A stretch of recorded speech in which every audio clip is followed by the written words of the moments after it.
Je mets les doigts dans l'IA, moi. Aïe. Ouais.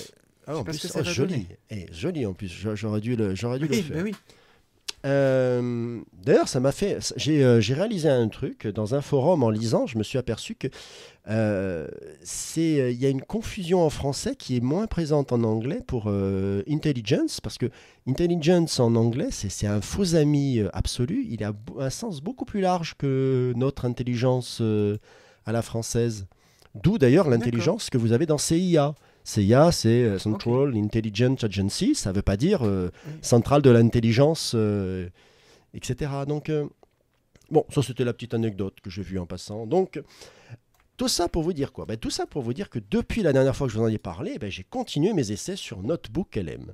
Alors, pour ceux qui n'étaient pas là la dernière fois, Notebook LM, c'est la solution que la société Alphabet, oui, vous la connaissez tous, mais vous l'appelez Google, a sorti en tant que RAG, c'est-à-dire mon intelligence artificielle, mais au lieu d'être branchée sur une source de données, sur n'importe quelle source de données, c'est moi qui lui fournis les documents sur lesquels elle s'appuie. Eh bien, dites-vous bien que ça faisait longtemps qu'Alphabet ne m'avait pas donné autant envie d'essayer quelque chose qu'ils avaient fait. Franchement, je crois que la dernière fois, c'était Google, le moteur de recherche, donc inutile de vous dire que ça ne date pas d'hier quand même. Non. Ouais, ça pique, ça pique. Alors, petite expérience que j'ai faite dernièrement. Je vous avais dit que j'aimais bien le principe qui était celui du QED, où vous pouviez retrouver les salons en vidéo.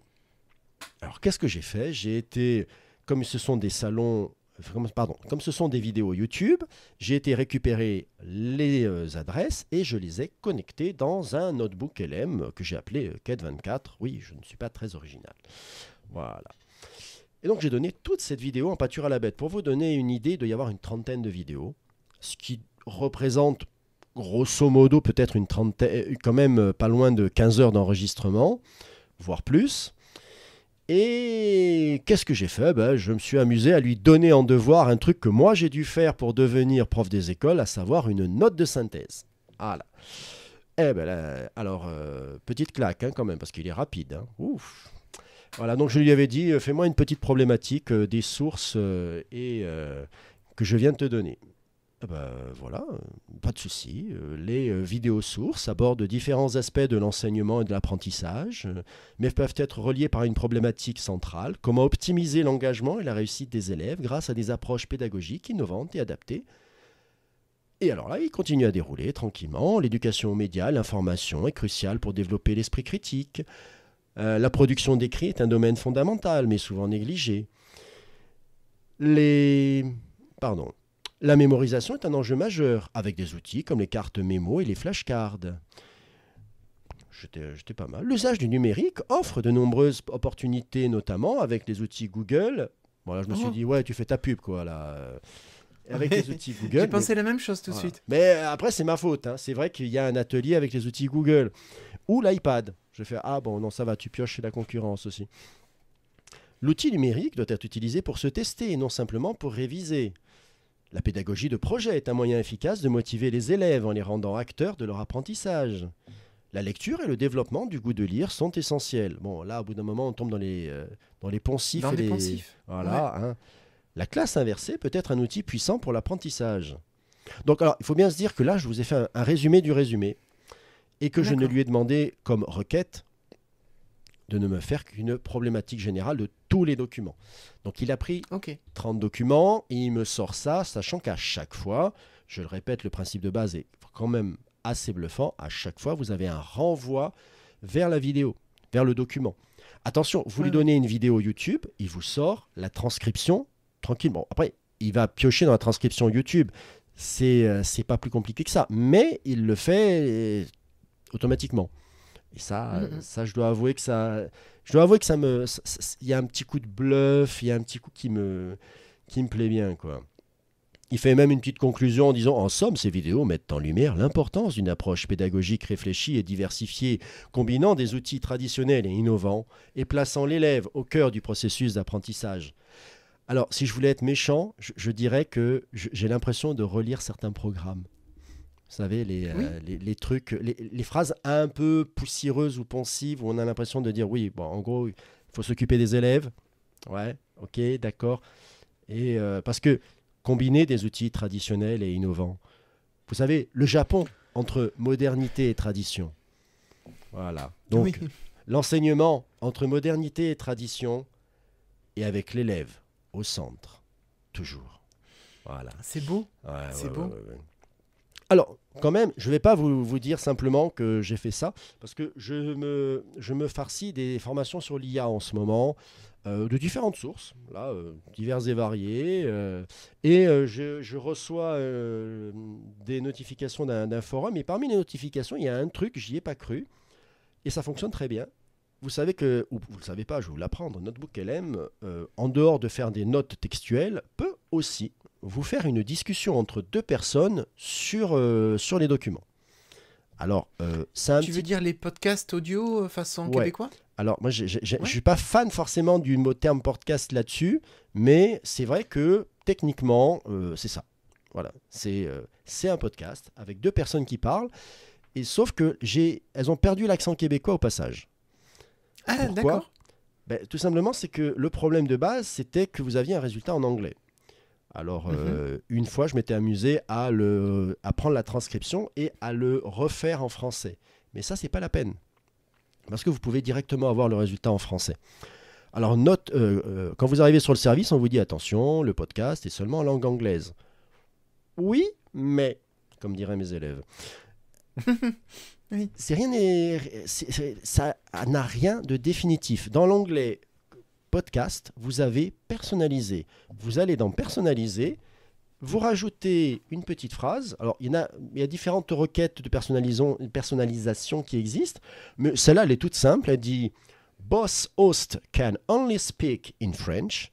Any other language is not authorized. Vous avez vu que cet accent anglais merveilleux quand même, hein, Ouais. Ouais. des heures de pratique. Et avec cette petite phrase, vous l'avez dans les notes de l'émission, eh ben vous avez la discussion en français en fait. Et Pratique. voilà, c'est tout. Je me suis dit, punaise, mais en fait, tu peux hacker ce truc. Enfin, c'est du hack gentil, hein. Tu peux hacker ce truc en lui disant, tu vas pas faire la discussion en français, tu la fais directement, tu vas pas faire en anglais, tu la fais directement en français. Et Ouais. ça fonctionne. Ah, ouais. Et ça fonctionne tellement que ben, je pense que quelque part dans cet épisode se trouve cette discussion là sur ces documents. Bienvenue à votre Deep Dive personnalisé. On a reçu une sélection super intéressante de vidéos YouTube de la chaîne Classroom. Ah oui? Ouais. C'est sur un événement appelé KED24. Apparemment, c'est plein d'ateliers pour les enseignants. On va se plonger dedans ensemble. Génial, j'ai hâte d'entendre ça. Préparez-vous à découvrir des stratégies d'enseignement innovantes D'accord. et des outils pratiques. Le tout partagé par des experts, des vrais enseignants, quoi. Exactement. Ce qui me fascine avec ces ateliers du CAED 24, c'est la variété des sujets. On a vraiment un panorama des défis et des opportunités dans l'éducation aujourd'hui. C'est vrai. On va parler de l'engagement des élèves, de l'intégration de la technologie, Oui, de la gestion de classe et du développement de l'autonomie. Un vrai voyage au cœur de la pédagogie moderne, quoi. carrément. Et le top du top, c'est qu'on va entendre des enseignants passionnés. Ah oui, ouais. Ils partagent leurs expériences, leurs astuces et leurs réflexions. J'adore. Par exemple, on a une vidéo de Charivari qui propose 25 idées pour aider les élèves à mémoriser. Ah oui, l'atelier de Charivari, c'est un excellent point de départ. Au lieu de se limiter à la mémorisation par cœur, elle propose des activités interactives, des jeux et même des codes QR pour accéder à les ressources audio. Pas mal, non? Ouais, c'est super intéressant. Et vous, qu'est-ce qui vous a marqué dans ces idées? Moi, j'ai été intriguée par l'idée d'utiliser des cartes mentales pour visualiser les concepts clés. Et ce qui est bien avec Charivari, c'est qu'elle ne se contente pas de donner des conseils pratiques, elle explique aussi le pourquoi du comment. Elle s'appuie sur la recherche en éducation pour montrer que ces idées sont vraiment efficaces. C'est clair. Et c'est ce qui rend ces ateliers du CAED 24 si précieux. On a accès à l'expérience des enseignants et aux dernières avancées de la recherche. Absolument, un vrai cocktail gagnant. Ce que j'ai fait aussi, c'est que j'ai un autre petit... alors comment on les appelle, les différents onglets dans Notebook, je ne sais pas. J'ai un autre carnet, on va dire, avec des tas de vidéos sur Obsidian. À la base, c'était dans une playlist Obsidian que j'avais constituée au fur et à mesure que j'essayais de comprendre comment fonctionnait ce bidule en Markdown. Alors j'ai pris toutes ces vidéos. Alors tout ne fonctionne pas. Mais c'est pas grave parce que quand la vidéo ne fonctionne pas, j'affiche la transcription de la vidéo, je fais un copier-coller et oh magie, c'est comme si c'était la vidéo. Et bien là, par contre, sur Obsidian, j'ai fait générer un guide complet pour l'utilisation du logiciel à partir des sources. Je l'ai fait générer une liste de mots-clés pour voir si j'étais passé à côté d'un truc important. Et je l'ai même fait générer une manière de l'utiliser pour la veille, de manière à savoir si, est-ce que par hasard, je suis passé, j'ai oublié un truc, et qu'est-ce que je peux faire, comment je peux gérer. Et bien, écoutez, franchement, ça m'a conforté dans l'idée que j'avais pas trop loupé grand-chose. Et qu'en définitive, j'étais sur la bonne voie. Et c'est assez correct. En fait, la grande difficulté, alors parfois il botte en touche, hein, autant il hallucine pas, mais parfois tu sens les limites du modèle. C'est-à-dire que j'ai des vidéos qui sont très différentes, parfois même sur l'Obsidian, et qu'il a du mal avec, sachant que dans les vidéos, il y en a une, c'est pour faire du boîte à chaussures Zettelkasten, et il y en a une autre, c'est pour faire des cartes mentales. Et on a une autre, ça n'a plus grand-chose à voir. Et là, pour faire un truc qui relie tout ça, parfois c'est je tire sur l'élastique parce que c'est poussif. Voilà. Ouais. Mais sinon, rien que l'idée de se faire une liste de mots-clés pour savoir, attends, est-ce que j'ai oublié un truc? Alors, centralisation de l'information, non, ça c'est bon, c'est un avantage. Des liens bidirectionnels, ouais, c'est vrai, il faut quand même que je m'y astreigne. Une map of content. Alors ça c'est le truc qui me fait toujours marrer. Moi j'appelle ça un sommaire. Des matières voilà, merci. Hein, on est d'accord. Table des Oui. matières, exactement. C'est le. Voilà. Des modèles. Oui, c'est vrai que j'en fais pas trop souvent. Bon, les métadonnées, oui, ça va. La vue graphique, oui, ça c'est pas mal, c'est vrai. Les plugins. Est-ce qu'il y a des plugins que en fait là il liste les plugins qu'en définitive j'ai un peu installés, donc ça va. Et donc non, c'est franchement pas mal. Et je me dis, mais le seul souci que j'ai avec ça, quand Internet est arrivé, j'avais l'impression que c'était magique. Bon, c'était magique. Hein. Moi, je suis toujours sur cette idée-là, parce que avoir toute cette connaissance, toutes ces données à portée de main, pouvoir piocher dedans, c'était super. Ça l'est toujours. Et là, on a l'impression de pouvoir gagner un temps fou et incommensurable. Sauf que oui mais non. C'est-à-dire que c'est juste le premier pas, ça. Si vous voulez vraiment gagner du temps, si vous voulez vraiment assimiler ces données-là, il va falloir en passer du temps à les incorporer, les assimiler réellement. Là, elles ont juste été prédigérées. Voilà. Pour les adeptes de biologie, on est juste dans la bouche. À la limite, on arrive dans l'œsophage, mais il y a tellement d'étapes qui arrivent pour la digestion et l'assimilation est encore loin. Donc, après cette parenthèse très, très biologique, voilà, c'est mon petit oui, mais quand même, c'est super. C'est vraiment génial de pouvoir faire ça. Et franchement, quand vous abordez un nouveau domaine, ça peut vous faire gagner un temps fou sur des... Par exemple, si j'avais eu ça sur Obsidian, ça m'aurait vraiment permis d'éviter de me fader des vidéos. Oui. Je voulais juste te dire, et justement, là tu y arrives, c'est que tu as quand même constitué toute une banque de vidéos que tu as donné à digérer à l'outil. Donc tu as quand même déjà fait tout un tri, un travail de recherche qui est quand même, je pense, assez massif. Et donc l'outil n'avait plus qu'à aller piocher là-dedans pour aller trouver, te résumer ou en tout cas commencer à te digérer tout ça.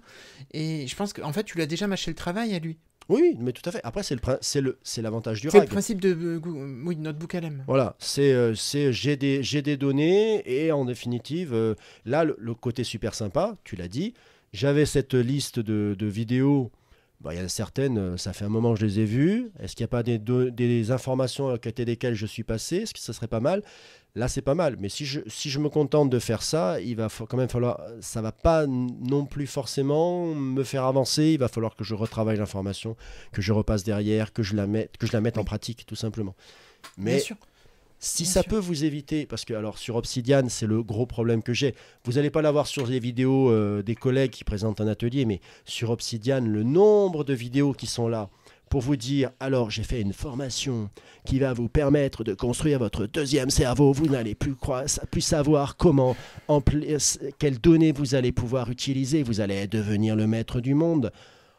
Waouh, super. Non, mais en fait, t'as pas fait grand-chose là quand même. Là, tu as fait une vidéo, elle dure 15 minutes, et sur 15 minutes, tu vends ta formation sur 5. C'est quand même moyen.